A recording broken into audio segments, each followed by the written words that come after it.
All right, so we're going to wrap up our study of entropy, not today, but next lecture, so we're nearing the end of it.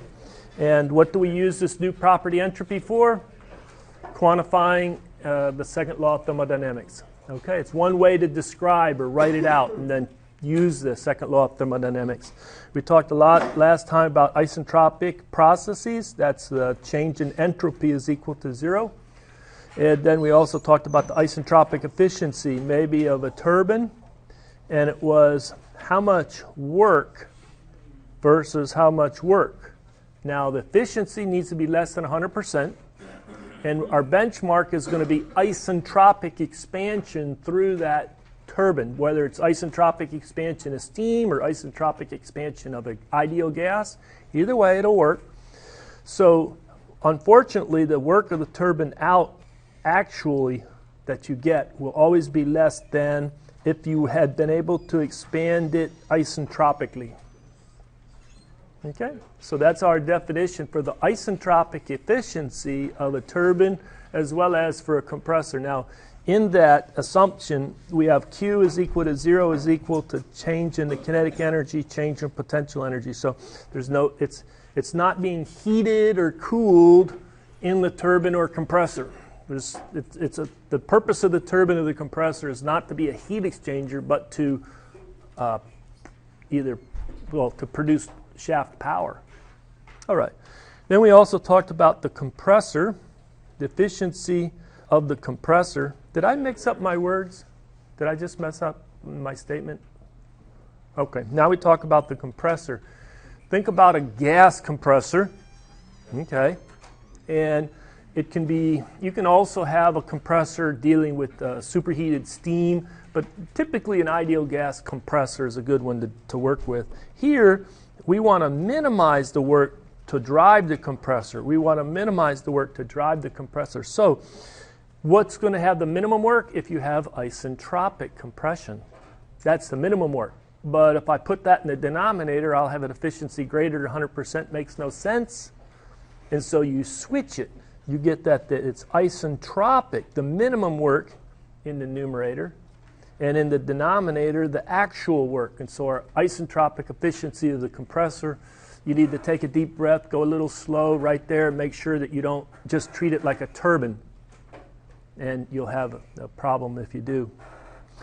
And then we'll talk about pumps. It's similar to a turbine, except that it's very similar, except that this is ingesting liquid.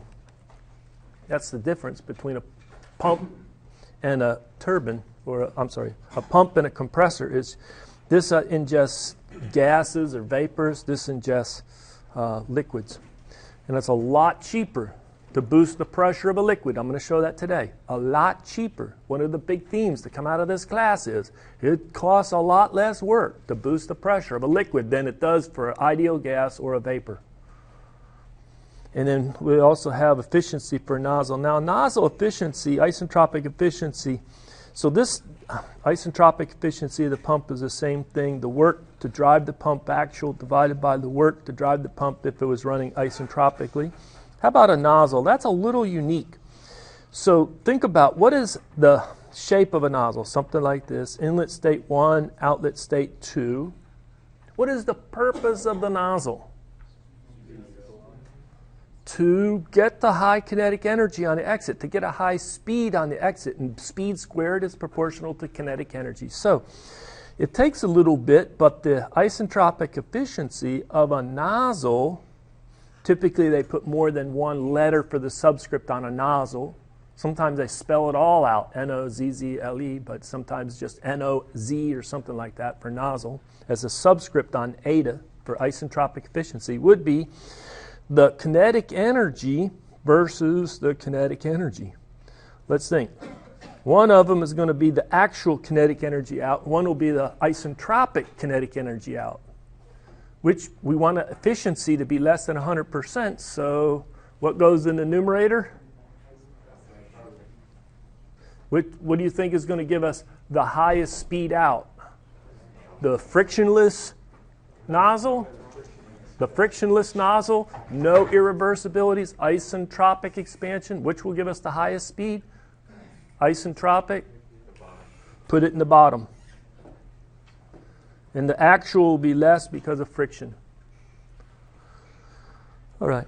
Then we're going to get to really an area that is really interesting. This last section of this chapter takes your mind and distorts it. It's like read it 3 times over. And if you grasp it after reading it 3 times over, you're a genius. All right, that means for the average person, how many times am I going to have to figure out what's in this last section of this chapter? A few more than 3 times. So prepare yourself for that, but it's a very important section. I'll get to it today. Let me talk a little bit about expanding air through a nozzle and show you on a temperature entropy diagram. So air behaves as an ideal gas. So this is off of RefProp. You can just do a Google search on RefProp. There's a version called Mini RefProp, a student version you can download for free, install, and you can play with it. This is plotting in RefProp. You can do this, reproduce it if you like. But it's for air, and what we have is we have a temperature entropy diagram. So let's say I have a nozzle, and I start at a pressure, 1 megapascal, somewhere along this blue line, right, is the inlet state. Let's say it just happens to be right here. There's the inlet state 1. I don't really care too much about the temperature at this point. I'm just picking a random point. All right. But you can see it's hot air, and it's going to expand through the nozzle. Let's say it expands down to 0.1 megapascal. No, maybe not that far. 0.2 megapascal. It expands to the lower pressure through the nozzle. I mean, the nozzle is speeding it up, and so it's dropping pressure. The exit pressure is down here. If it was isentropic, it would be a straight down. True? You do a first law for the nozzle. The enthalpy in plus the kinetic energy in equals the enthalpy exit plus the kinetic energy exit. We've done it so many times, right? And so the kinetic energy on the exit is equal to the kinetic energy on the inlet plus the change in the enthalpy. It comes in high enthalpy 1, goes out hopefully lower enthalpy 2. So that the energy is conserved, the kinetic energy inlet plus the change in the, that's a bad subscript right there, 2. Change in that enthalpy gives you what the final exit kinetic energy is. We want that high for a nozzle. Well, if I assume constant specific heats, then I can rewrite this equation. Maybe I'll write it down here. What I want out, very high, kinetic energy on the exit, is the kinetic energy on the inlet plus C sub P T1 minus T2. So I would like to get a high kinetic energy. Wouldn't I like a large delta T?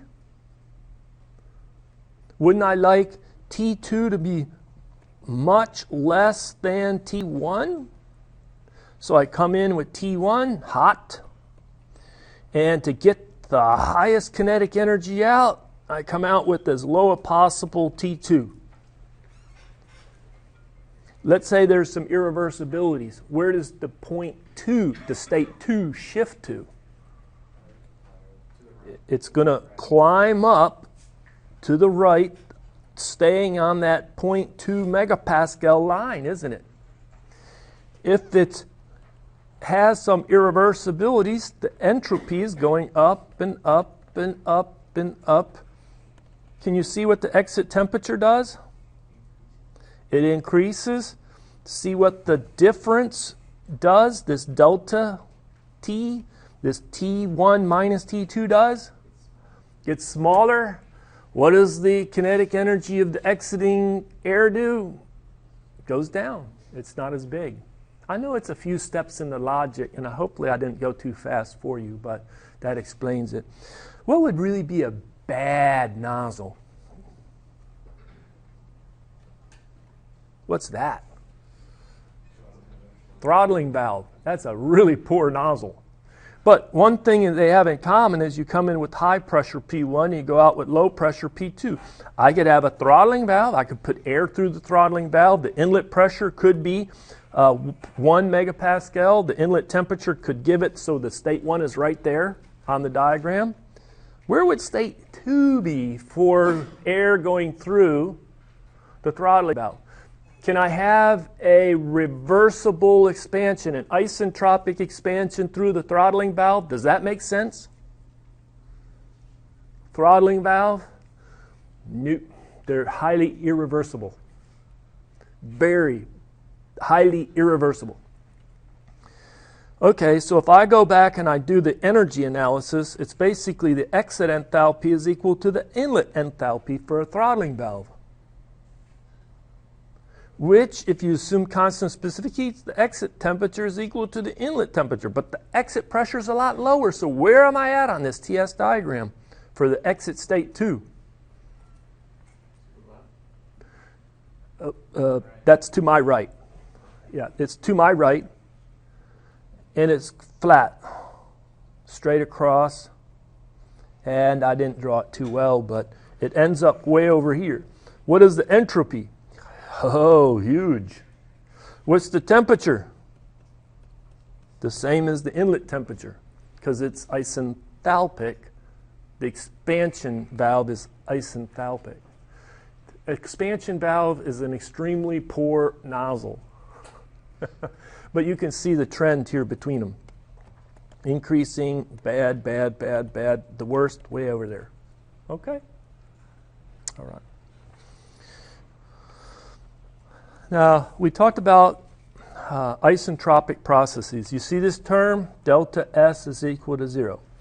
We talk about ideal gases. Well, before, you could talk about making calculation. You could say the change in the entropy is equal to either S naught at T2 minus S naught at T1 minus R natural log of P2 over P1 if I wanted to account for variable or temperature dependent specific heats. You know what variable specific heats means? It's temperature dependent. You're taking into account the slight temperature dependent character of the specific heat. Or you could write it for constant specific heats as the change in the entropy is C sub P natural log of T2 over T1 minus R natural log of P2 over P1. True?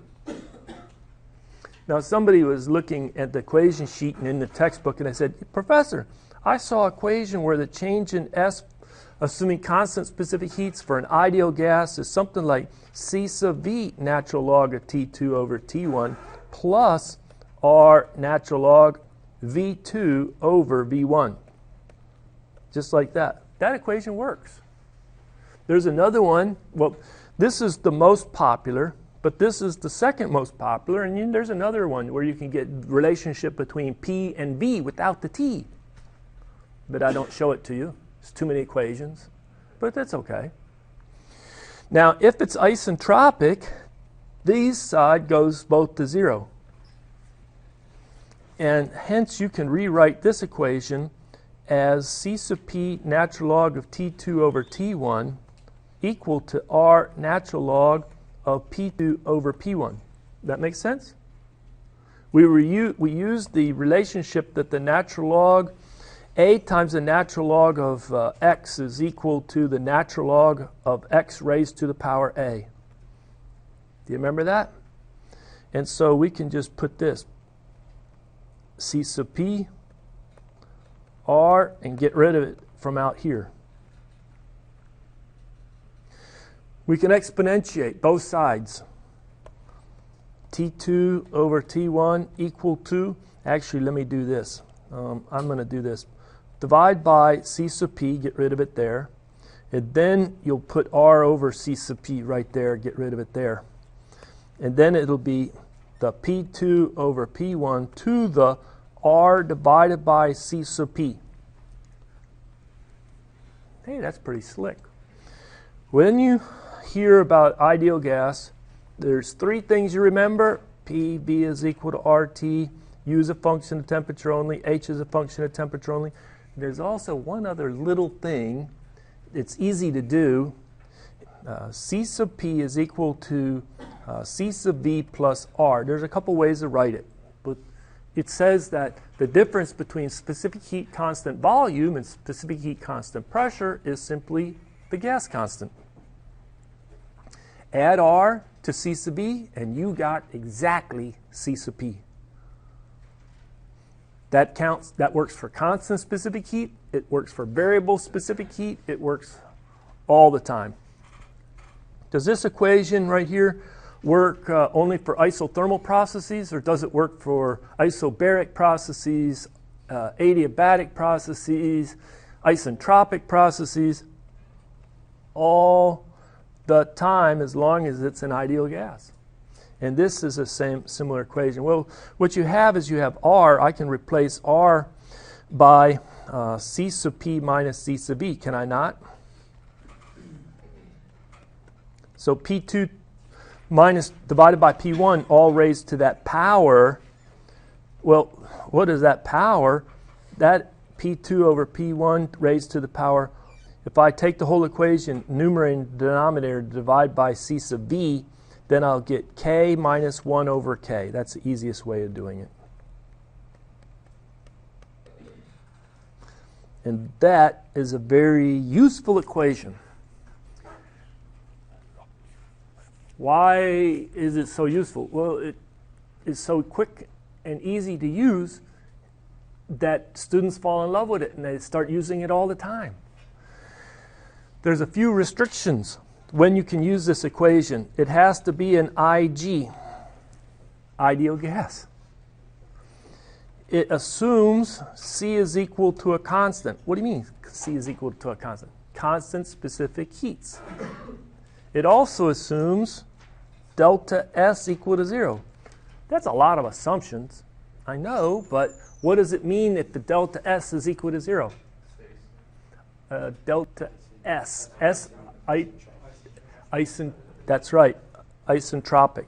So for an isentropic process, for an ideal gas, assuming constant specific heats, you can get a very simple relationship saying, oh, this is how the temperature is changing as a function of how the pressure is changing between inlet and outlet.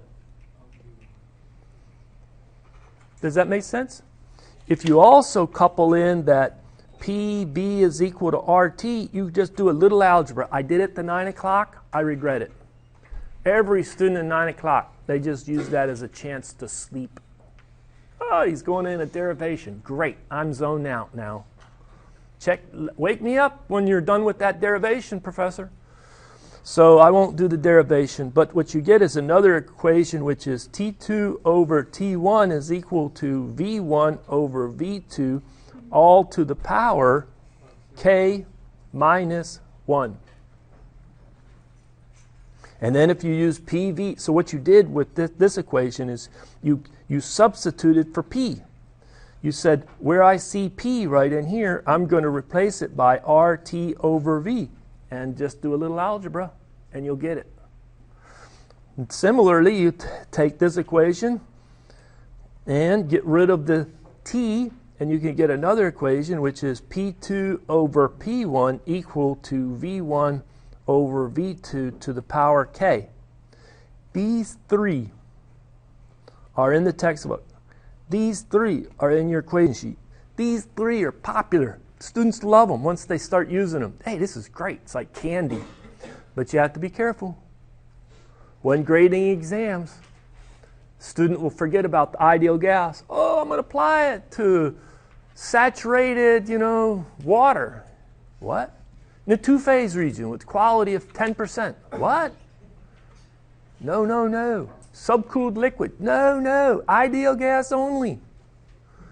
And then they'll say, I don't care about constant specific heats.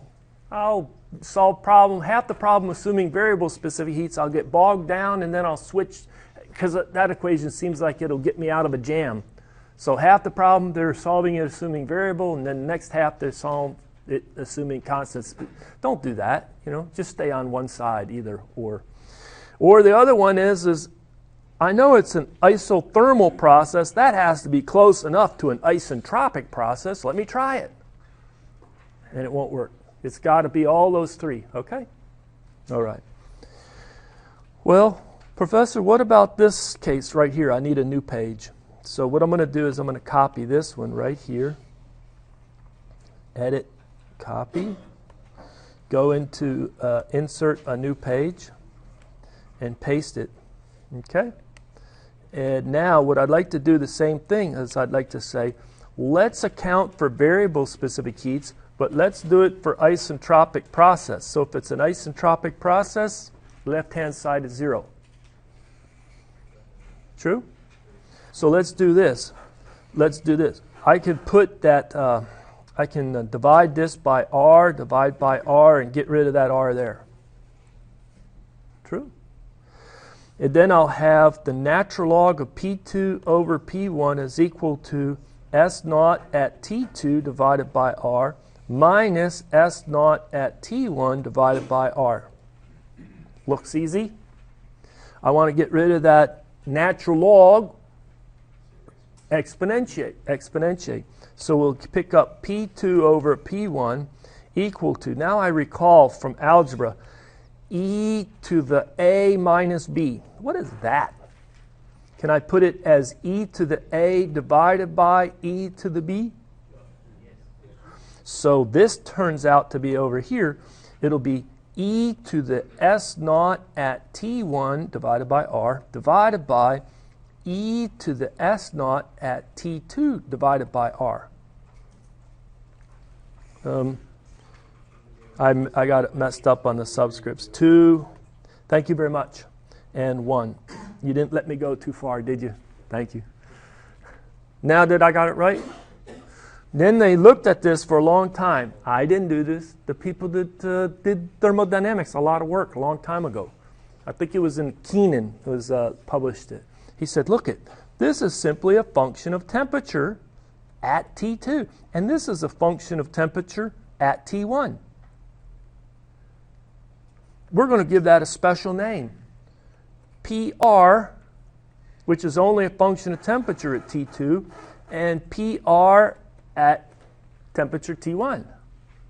And so they said, we can make a special computation of PR and tabulate that in our air tables. And it's going to be useful because P2 divided by P1 is equal to PR at 2 divided by PR at 1 for ideal gas. And really they only put it in the air table, so it's only for air, because they didn't bother to do it for the other gases. It's really only in the air table. And what does that mean? Isentropic process. So now we can go to the air table and we can finally understand these two columns right there. What is this PR? What we just introduced. You know, it's not precisely, but they could have done it this way, but they scaled it. It's really something like P sub R is proportional to, not precisely equal to, E to the S naught as a function of temperature divided by R. That's what it's proportional to. What's the utility? How do I use it? Well, you only use it for an isentropic process. And how do I use it?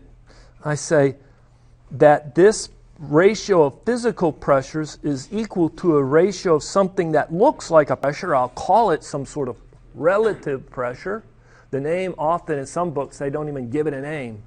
I think in this textbook, they may call it the relative pressure for isentropic processes.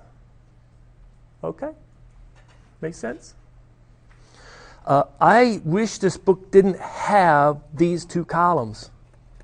I've tried to teach this course and tell students, ignore those two columns. Solve every problem with constant specific heat. Never assume variable specific heat. Ignore these two columns. Test time. There is the solution. 1/3 of the class is running away with P sub R and V sub R. They're using it. Some of them are using it correctly. So they read the textbook, which is good. I hope they get something out of the exercise, but it becomes so abstract, it's just kind of running a number. What are you doing? I don't know. I'm just running the numbers. But that's why I don't like it. I think it's too abstract for students at this level. Graduate class, thumbs up, go for it. Twist your brain a little bit in the graduate class. Undergrad, survive and understand what you're doing. All right?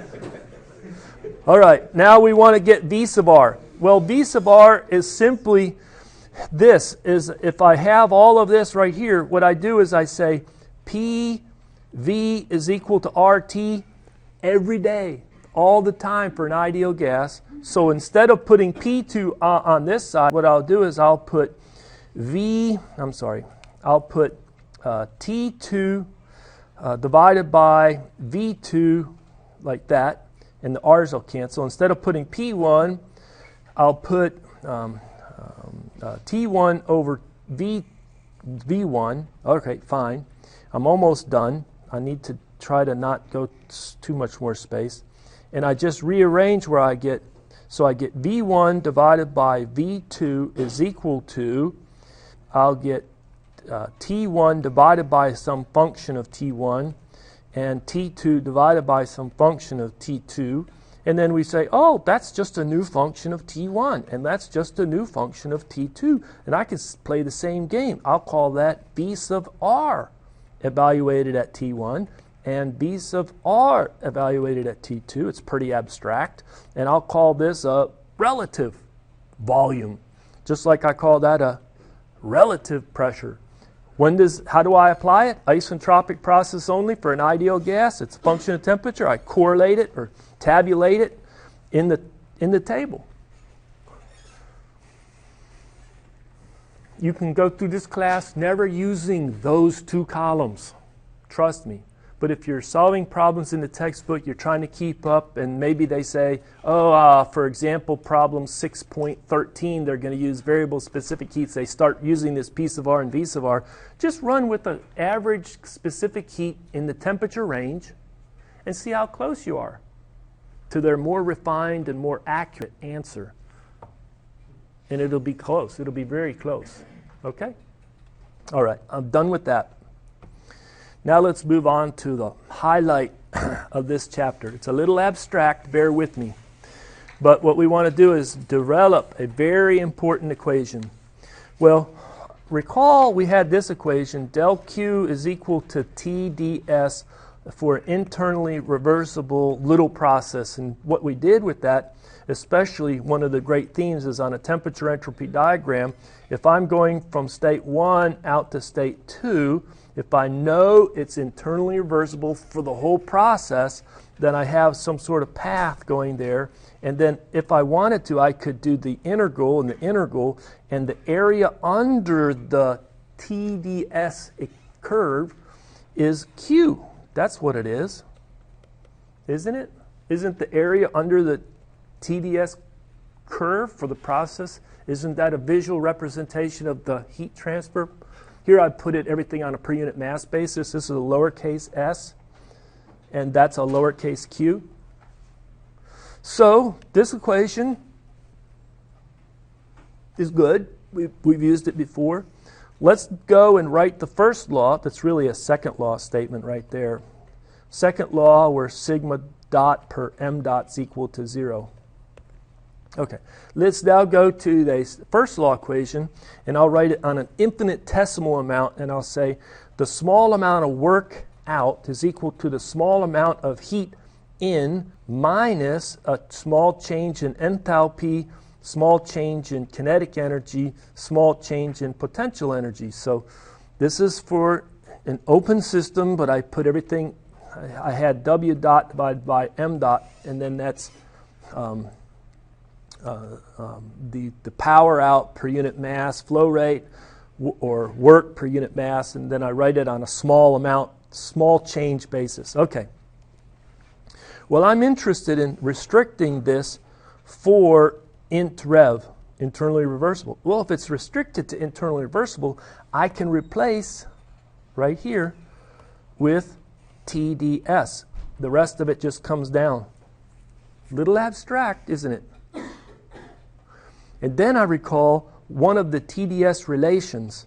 TDS, oops, can't write it. TDS is equal to DH minus VDP. Remember one of those? There was two TDS relations. That's one of them. I substitute right in here DH minus VDP, then minus everything in here, which was DH, plus DKE plus DPE. They cancel. So what I get is I get that for the internally reversible, if I have a small amount of work, I integrate that. So I have the work internally reversible is equal to the minus the integral VDP minus, you just do the integral over here and the integral over here, the change in the kinetic energy minus the change in the potential energy. And I should have just rewritten that as work internally reversible. All right, this seems pretty abstract. The book probably did a better job of deriving that equation. Now let me try and explain that equation. What I have is a control volume. One inlet, one outlet with a mass flow rate, so m dot's the same. It's operating steady state. It's steady state. Steady flow. And I have a little bit of heat transfer coming in, a little bit of work transfer going out, Q dot and M dot going through. So what I do is I put this like this, put this like that, and now I have lowercase w and lowercase q. All right. But if it's operating where everything inside is being done internally reversible, meaning no entropy generation, sigma dot's equal to 0 inside. That's pretty good.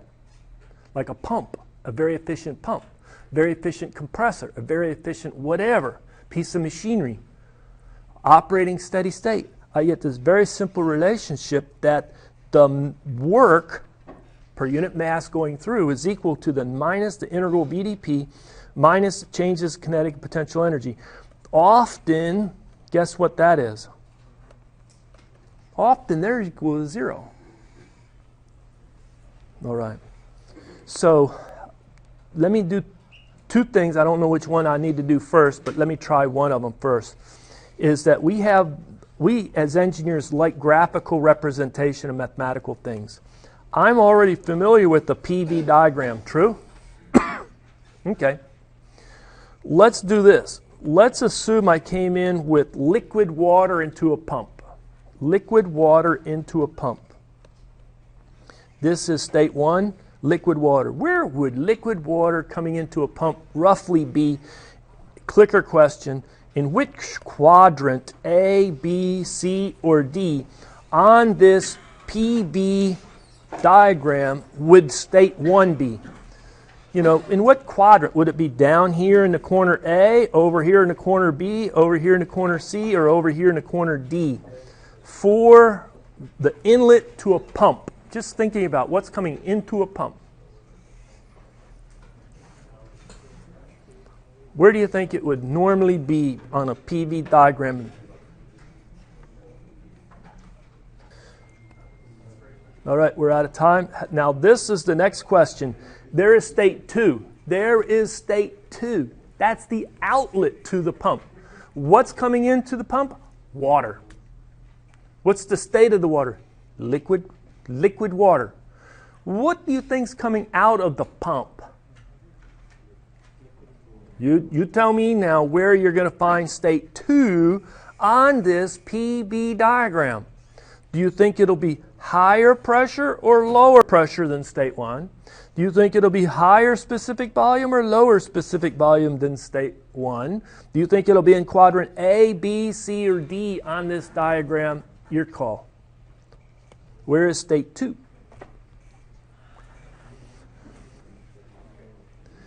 All right. Let me do this. The specific volume. I forgot. What are the units on specific volume? SI units. Meters cubed per kilogram. And what I like to do is use my two hands. You remember I kind of told you about that? I have to think through specific volume. And I think, okay, give me 1 kilogram of something.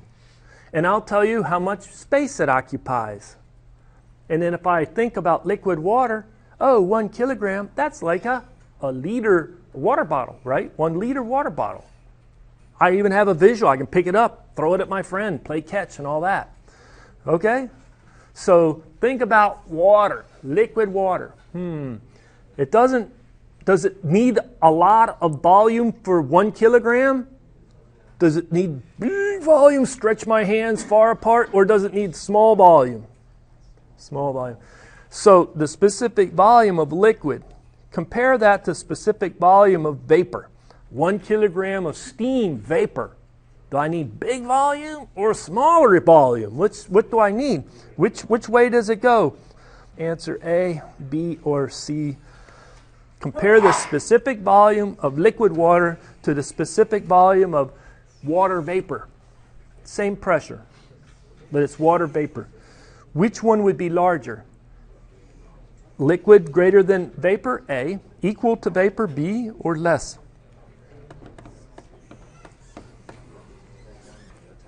I asked 3 questions. I didn't grade one of them. Should have asked this one first. But anyway, let's just grade it. So the specific volume of liquid is really small. It's like 0.001. 0.001. And then vapor is much larger. Sometimes 1,000, sometimes 2,000 greater than liquid. So that's very good, 80% of the class. Now we take a look at this other question. For exit out the pump, do you think it's still liquid state or somehow has it turned into vapor? It's still liquid coming out. It's high pressure. That's the purpose. So it's going to be either A or B. I mean A or D. A or D are the contenders because of specific volume considerations. Now you think of pressure. Did it come in low pressure and that's high pressure? Which it's coming out of the pump at state 2. High pressure, liquid, D. True? And then we go into the pump. Into the pump, what do you think? A. How come our percent correct went down? Maybe you're fooled by what comes out of a pump. Liquid water pump, more liquid water, but high pressure. But high pressure. All right, so let's get rid of that. So now, if I told you now that here it comes, it's very small, and then there's the final state 2, 1 to 2. True? That's what it is for a pump.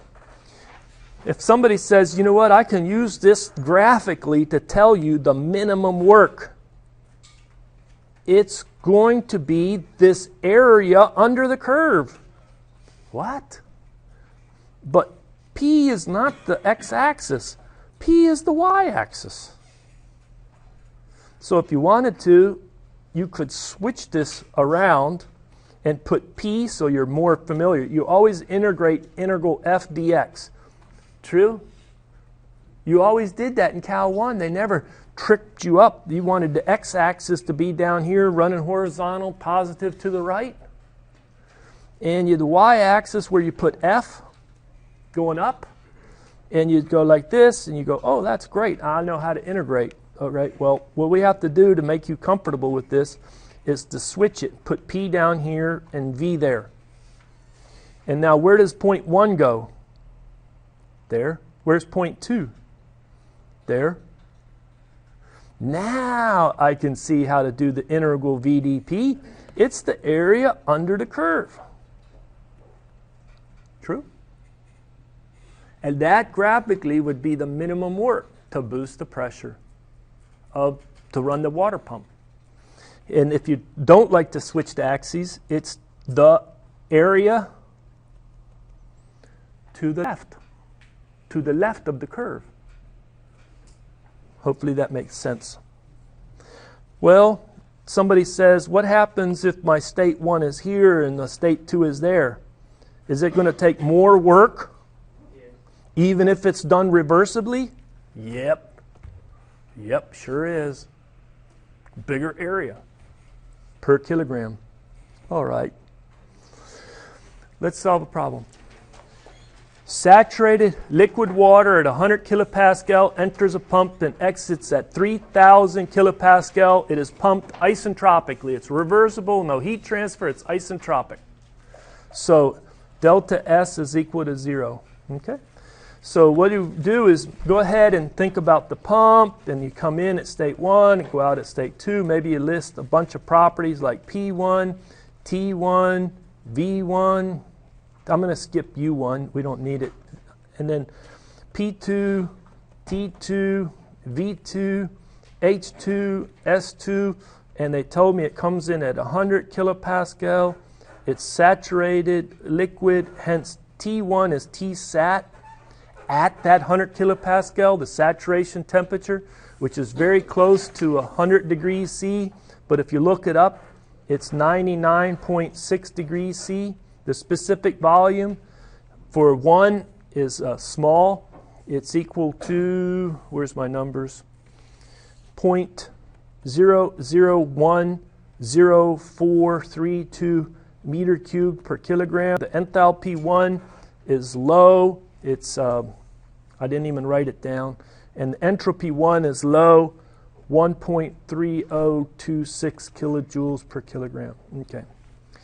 And then you have the pressure exiting 3,000 kilopascal. The question it asks is, what's the work required to pump that water? What is that lowercase w to drive the pump? Well, because it's into the pump, what I'm going to do is I'm going to just say it. I'm going to forget that it's into the pump. I'm going to leave it coming out of the pump, and I'm going to calculate a negative answer. But this work of the pump is going to be H2 minus H1. But because it's operating reversibly, I know that, the work of the pump equal to minus the integral V dP because it's internally reversible. I don't think that specific volume is changing much. It's liquid water. It's just boosting the pressure. Liquid water is incompressible. And this is the magic. It's equal to minus V, final pressure minus the initial pressure. So you say, I don't even need these enthalpies. I can get it by just saying 0.001042 meters cubed per kilogram with a minus sign. And then you have 3,000 minus 100 kilopascal. Make sure you do the kilojoules. 1 kilojoule is equal to 1 meter cubed times a kilopascal. And you calculate it's a negative 3.03 kilojoules per kilogram. That's that minimum work. It would be for reversible pump, frictionless pump, isentropic behavior, the flow coming through. Describe the state of the liquid leaving the pump. How would you describe it? Is it subcooled? Answer A.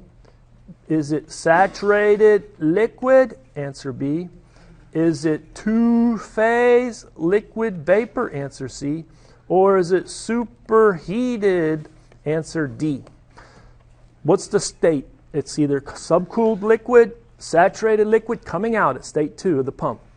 Two-phase liquid vapor or superheated. I didn't spell superheated very well, did I? What coming out state 2?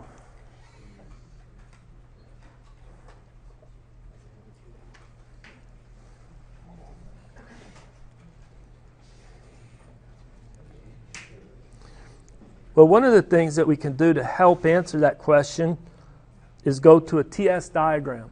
This is real data, ref prop, the best that I can get, right? Where is state 1 on this diagram? Where is state 1 on this diagram? 100 kPa is 0.1 MPa, so it's somewhere along this line, right? All the way right there. So isn't that the state saturated liquid? Where is state 2 on this diagram? Well, what pressure is it at? It's somewhere along this line. But where does the line go when it gets to this point? It's just like this 50 megapascal, 100 megapascal, the 20 megapascal. They all crowd right on in there. To really see where state 2 is, I got to zoom in. Zoom in. There it is. I zoomed in. All right. There's the 50 megapascal. There's the 20 megapascal line. There's that saturated liquid at 0.1. I boost the pressure isentropically to a pressure of 3 megapascal. Color-coded that blue, a little bigger, fatter line, right? Where is state 2? A skosh above state 1 on a TS diagram. How big of a temperature difference is that? About that much. Well, what about, how big is that? This is 100, that's 99. How big of a delta T is that? About 0.2 degrees, maybe 0.3, pushing it. It's a little hotter. You better get a great thermocouple or something to measure that temperature difference, because it's going to be really hard to measure it.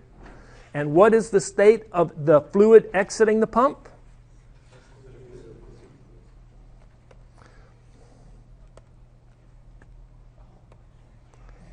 It's subcooled liquid. I wish the instructor would have said compressed liquid, then I wouldn't have been confused. But what's the difference between subcooled liquid and compressed liquid? I tried for 5 minutes of my life to explain that a couple weeks ago. Nothing.